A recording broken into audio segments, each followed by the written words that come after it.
एक औरत अपने बेडरूम में आईने के सामने खड़ी थी। वह अपने आप को आईने में देखकर बहुत नाखुश थी। तभी उसके पति का वहाँ आना हुआ। वह अपने पति से कहती है, देखो ना, आजकल मैं कितनी बुजुर्ग, मोटी और गंदी दिख रही हूँ। अपनी ऐसी हालत देखकर तो मेरा मूड खराब हो गया। मेरा मूड ठीक करने के लिए मेरी इच्छा है कि आप कम से कम एक बार मेरी तारीफ़ कर दो।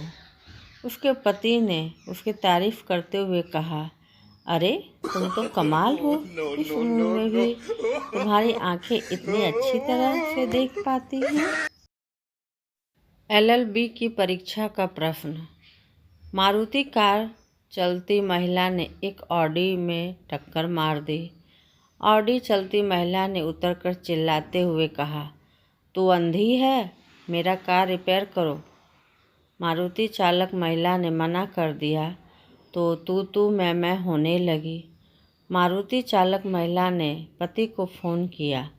पति ने कहा, मैं बहुत बिजी हूँ, खुद निपटो। ऑडी चालक महिला ने अपने बॉयफ्रेंड को फ़ोन किया। डार्लिंग, तुमने जो ऑडी मुझे बर्थडे गिफ्ट दिया था, उसे एक औरत ने टक्कर मार दी। बॉयफ्रेंड तुरंत पहुंच गया, जो मारुति चलती महिला का पति है। तीनों पक्षों के लिए उपलब्ध कानूनी उपचार बताए। एक अमीर लड़की को स्कूल में गरीब परिवार पर निबंध लिखने को कहा गया। जरा गौर फरमाइए, लड़की ने क्या लिखा। एक गरीब परिवार था। पिता गरीब, माँ गरीब, बच्चे गरीब। परिवार में 4 नौकर थे और वह भी गरीब। मर्सिडीज कार थी, वह भी टूटी हुई थी। उनका गरीब ड्राइवर बच्चों को उसी टूटी कार में स्कूल छोड़कर आता था। बच्चों के पास पुराने आईफोन 11 प्रो मोबाइल थे। बच्चे हफ्ते में सिर्फ 3 बार ही ताज होटल में खाते थे। बाकी दिन घर पर खाना खाते थे। घर में केवल 2 एसी थे, वह भी सेकंड हैंड।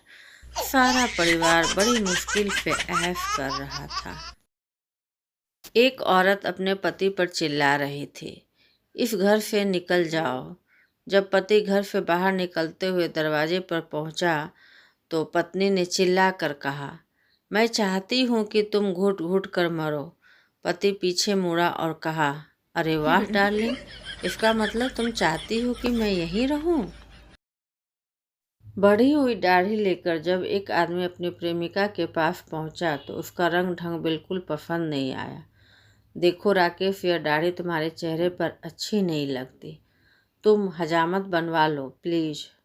राकेश ने दुखी होते हुए उत्तर दिया, लेकिन मेरी पत्नी को मेरी दाढ़ी बहुत पसंद है। अगर मैं दाढ़ी बनवाई तो बहुत नाराज़ होगी। उसे नाराज़ होने दो, पर मुझे दाढ़ी अच्छी नहीं लगती, तुम्हें बनवानी ही पड़ेगी। प्रेमिका ने जोर देते हुए कहा, प्लीज़ मान जाओ। मेरी बीवी बहुत गुस्सैल स्वभाव की है, मेरा खाना पीना हराम कर देगी। राकेश ने चिरौरी करते हुए कहा, तो फिर जाओ अपनी बीवी के पास, मुझे तुमसे बात नहीं करनी। प्रेमिका ने नाराज़गी जताते हुए कहा। आखिरकार राकेश ने हथियार डाल दिए और हजामत बनवा ली। देर रात जब वो अपने घर पहुंचा तो उसकी बीवी सो रही थी। वह चुपचाप जाकर बगल में लेट गया। बीवी ने आंखें मूंदे मूंदे उसके चेहरे पर हाथ फेरते हुए कहा, ओह सुरेश, तुम्हें इस वक्त यहाँ नहीं आना चाहिए था। मेरे पति कभी भी वापस आ सकते हैं। एक दंपत्ति ने जब अपनी शादी की 25वीं वर्षगांठ मनाई तो एक स्थानीय समाचार पत्र का संवाददाता उनका साक्षात्कार लेने उनके घर पहुंचा। दरअसल में दंपत्ति अपने शांतिपूर्ण और सुखमय वैवाहिक जीवन के लिए पूरे कस्बे में प्रसिद्ध हो चुके थे। उनके बीच कभी कोई तकरार नाम मात्र के लिए भी नहीं हुई। संवाददाता उनके सुखी जीवन का राज जानने के लिए उत्सुक था।